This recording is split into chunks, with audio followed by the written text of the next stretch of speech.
é o Evangelho segundo Jesus, o Cristo. É a palavra da vida, da dádiva, da criação. É a palavra da fé que tira das coisas que não existem aquelas que passam a existir. E hoje eu iria falar no Evangelho de João, no capítulo 8. É o que os meninos têm lá dentro. Mas eu estou mudando aqui nesse exato instante. E eu quero falar em 2 aos Coríntios. Segunda Epístola de Paulo aos Coríntios, capítulo 9. E lerei do verso 6 em diante. 2 aos Coríntios, capítulo 9, do verso 6 em diante. Diz assim: e isto afirmo,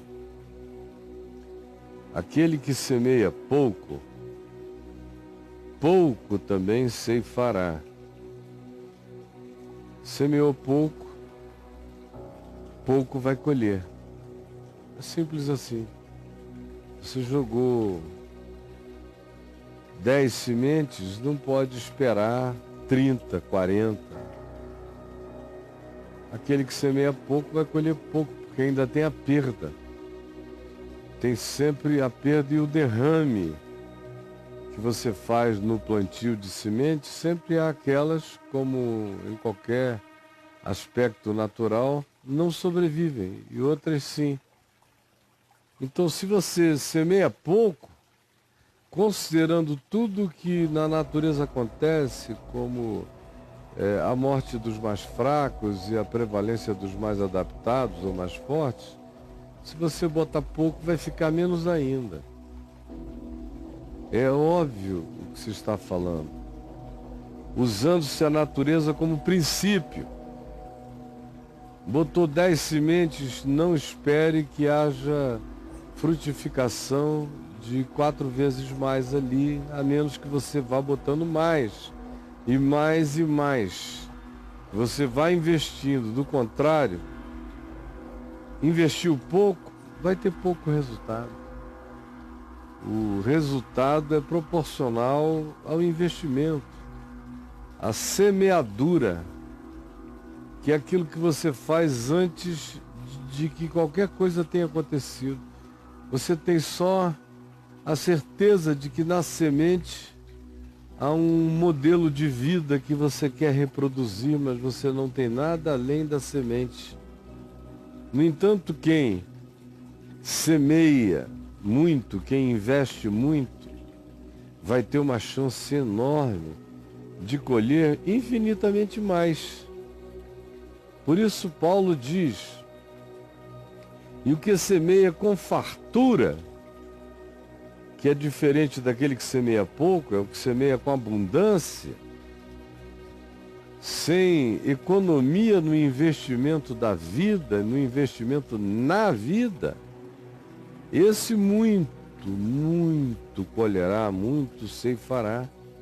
Quanto menos, menos, quanto mais, mais. Portanto, sendo esse o princípio espiritual, sendo esse o mandamento da vida, então cada um contribua. Quando chegar a hora de ajudar financeiramente o que você crê, ou o que precisa ser ajudado, o que precisa ser socorrido, cada um contribua segundo tiver proposto no coração, em oração, com proporcionalidade ungida pela generosidade. Cada um contribua segundo tiver proposto no coração, não com tristeza, não com lamentações, não como que obrigado, ou por necessidade, por pressão, por imposição. Ninguém contribua assim, porque não tem valor.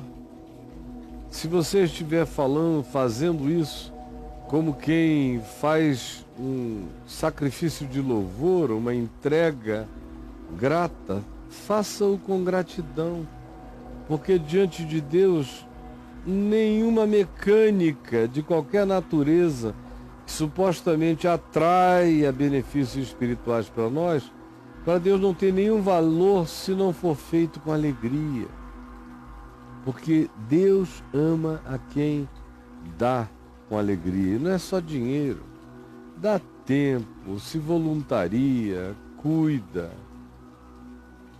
investe carinho, dá atenção, entrega os ouvidos, ouve, considera, se esforça para atender, para resolver, para ajudar. Tem que ser assim, com espontaneidade, com alegria, tomando essa situação como oportunidade de crescimento e de dilatação do meu ser, muitas vezes ainda tão estreito. Sabendo uma coisa, que quando você age assim, com essa espontaneidade em todas as áreas da vida, Deus pode fazer você abundar em todo tipo de graça. Em todo tipo de graça. Se esse espírito, se esse olhar, se essa atitude, se essa maneira de pensar, se essa energia mental, se essa interpretação do olhar for segundo a recomendação, aquele que semeia pouco, pouco ceifará, mas o que semeia com fartura, com abundância ceifará. Cada um contribua segundo tiver proposto no coração, não com tristeza ou por necessidade, porque Deus ama quem dá com alegria. Assim sendo e assim fazendo, Deus pode fazer-vos abundar.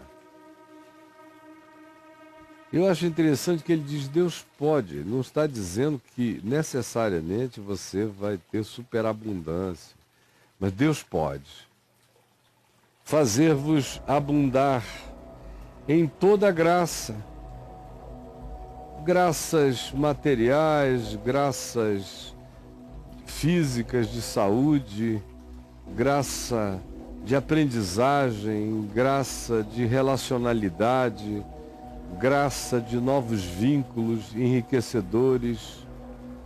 Se você tiver esse espírito, essa alegria, essa generosidade, essa dadivosidade, se você for assim e viver assim, você vai crescer e superabundar cada vez mais naquilo que você já traz e já oferece como semeadura para a sua vida. E quem semeia muito, em qualquer âmbito, quem investe em dinheiro, investe em ajuda, investe em pessoas, investe em treinamento, investe em aprendizagem, investe em qualquer que seja a área da avidez do aprender, vai obter resultados, sem dúvida nenhuma.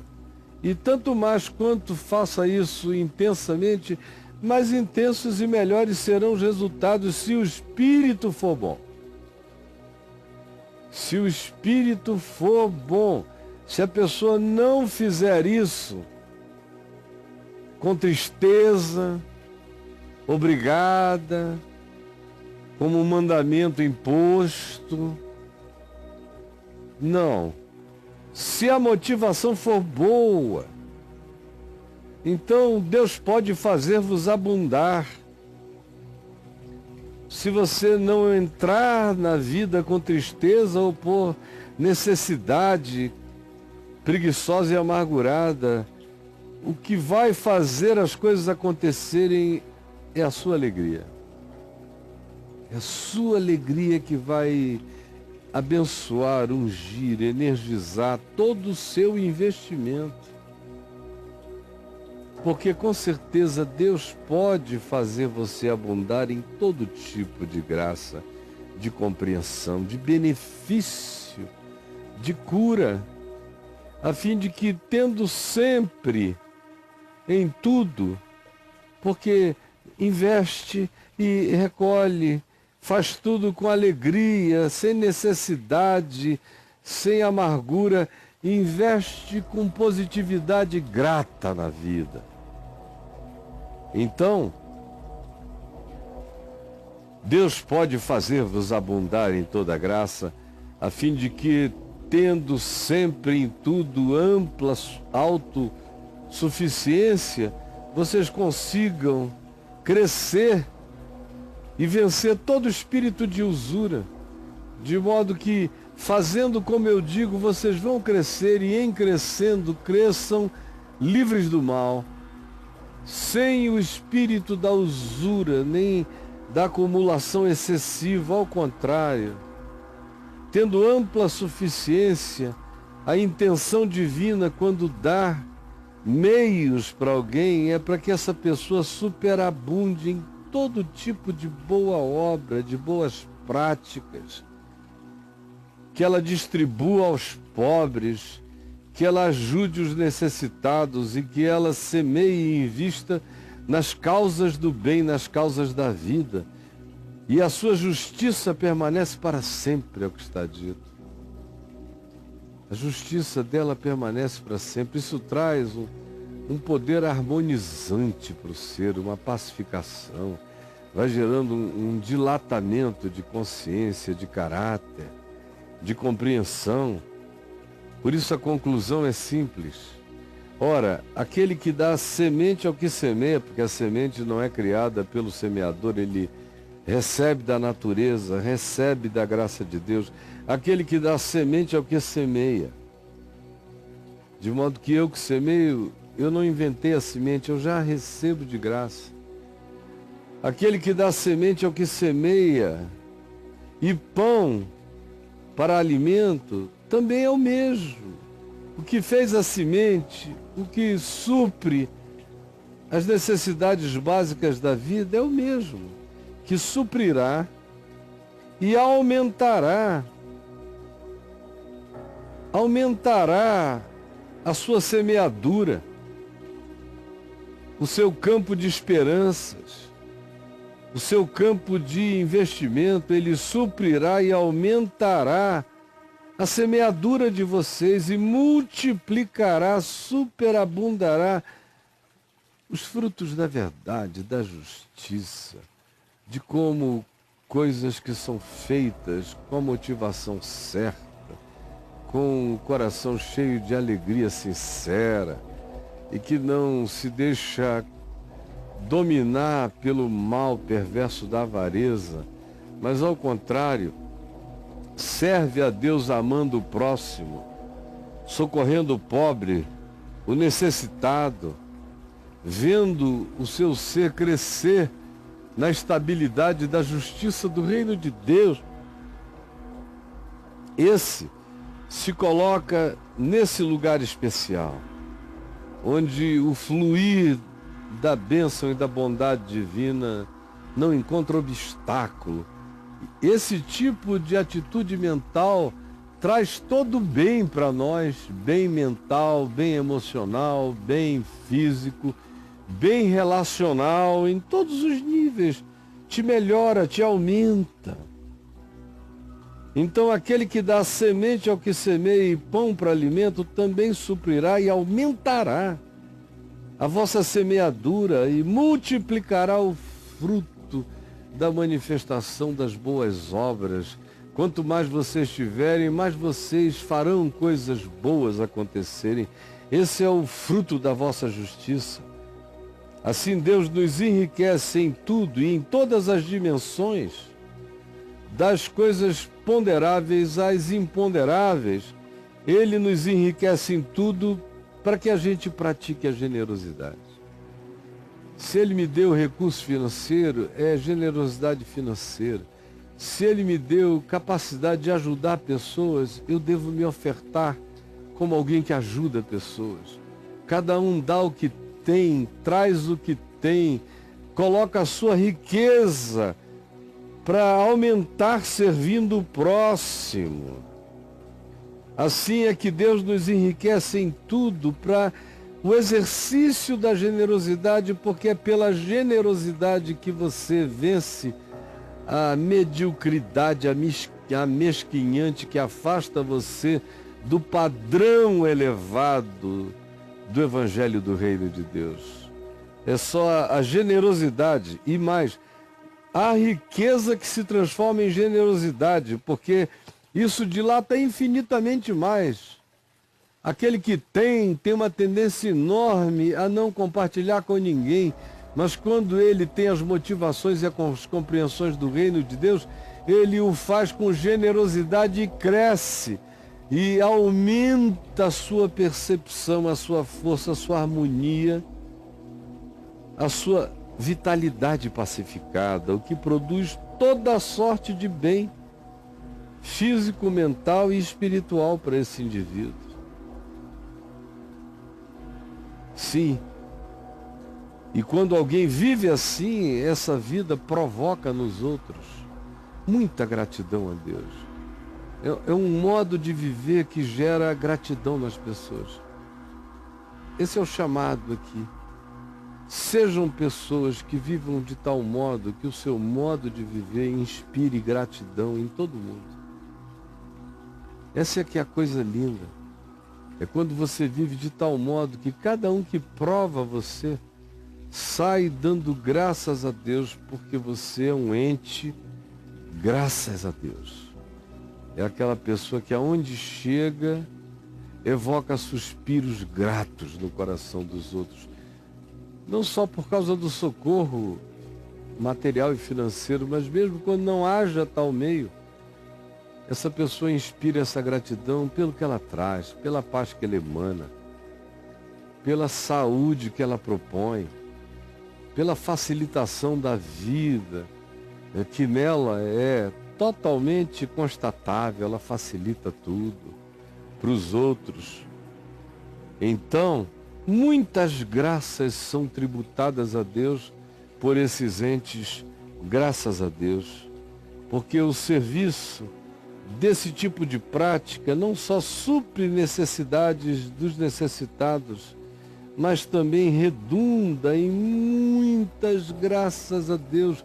Fecha-se um ciclo de gratidão na vida, de modo que você que quer ter a ambição e o desejo e o poder de viver assim, vai se transformar num ente, graças a Deus.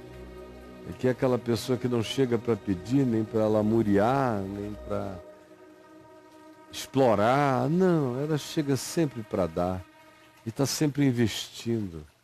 No que quer que ela possa, ela é uma investidora de esperança no futuro e nas boas causas da vida. E Deus ama essa prática que é feita com alegria e honra esse investimento feliz e que tem uma agenda que prioriza os mais necessitados e que usa todo o seu ganho separado da sua necessidade, tem um grande prazer em investir na multiplicação de soluções, se tornando um ente de generosidades. Ele engravida o mundo com suas ações, semeia seus frutos de misericórdia e justiça no coração de tantos e promove um retorno de culto grato a Deus por centenas de almas que agradecem todos os dias o fato de que aquela pessoa existe. Existe. Antigamente, desde jovenzinho, eu recebo muito, muito amor de milhões de pessoas. E eu ia falar naqueles eventos imensos, estádios cheios. Sempre tinha alguém que conseguia chegar até mim. Naquele tempo, os esquemas eram muito diferentes do que eu permito hoje. Hoje eu não permito nada disso. Eu entro em tudo que é lugar de cara limpa e falo com todo mundo. Mas naquele tempo, às vezes, alguém conseguia furar aquela barreira e chegava até mim e dizia: muito obrigado por existir. E para mim, naquele tempo, isso parecia uma coisa tão óbvia. Mas era imaturidade arrogante, arrogância imatura. o que me acometia. Hoje eu ouço isso em filas, quase todo mundo chega e diz muito obrigado por você existir. Eu fico olhando os olhinhos delas, eu vejo que elas estão falando com uma gratidão enorme. O que elas estão dizendo é: se você não fosse a graça de Deus que você é para mim, se você não estivesse aqui e se você não expressasse o que você expressa da parte de Deus, a minha vida seria provavelmente infinitamente pior ou até uma não vida. Obrigado porque a sua existência traz toda essa semeadura de esperança e de fé para o meu coração. É nesse espírito que Paulo está falando com a gente, para que a gente seja investidor da vida, para que nós peguemos todos os nossos tesouros mentais, espirituais, emocionais, culturais, de todo tipo de sabedoria, de toda força, de toda energia, de todo acolhimento, de toda capacidade de inclusão e de quebra de rejeições, que a gente faça tudo isso com meiguice de Deus, com amor de Deus, como investimento no reino de Deus, não só contribuindo financeiramente também, mas sobretudo dando a própria vida e deixando a vida produzir o fruto do amor de Deus. E aí, estranhamente, tanto mais quanto você seja generoso, nada lhe faltará, sempre virá mais, sempre haverá, e você sempre aumentará o investimento em gente, em esperança, em educação, em treinamento, em salvação, em acolhimento, em amizade para aqueles que estão desamigados na existência. Tudo isso é investimento espiritual, tudo isso é a semeadura, e o retorno disso é certo. E olhem aqui para mim, eu fui um jovem de 18 anos crendo nisso, hoje eu sou um homem na direção dos 65, crendo muito mais ainda nisto. Porque assim é que é lei da vida, é lei da vida. Senhor Jesus, eu estou aqui para muitos falando uma subjetividade, uma realidade abstrata que eles não querem nem compreender, porque de fato o que eu estou propondo é que eles aceitem essa graça, esse dom de se dar, esse dom de se entregar, esse dom de se investir a si mesmo na existência, na vida. O que eu estou oferecendo é essa graça que poucos desejam, que é a graça mais bem-aventurada, porque infinitamente mais bem-aventurado é dar do que receber. Só o teu Espírito pode alterar mentes nessa época tão cínica, tão exagerada, tão mentirosa, tão perversa, tão manipuladora, tão demoníaca no que propõe sobre a relação entre os crentes e o dinheiro. Quebra essa grande potestade perversa que tomou conta do mundo cristão. Traze tudo que seja necessário para que essa mentira se esboroe e as pessoas sintam na carne como isto é mentiroso e como o Evangelho não é feito de promessas de ilusão. E como a nossa grande riqueza está longe de ser a material, que a nossa grande riqueza é essa, que brota de nós e que promove vida na existência de todo aquele que nos prova como graça de Deus para este mundo. É o que eu te peço, Senhor, em nome de Jesus. Amém.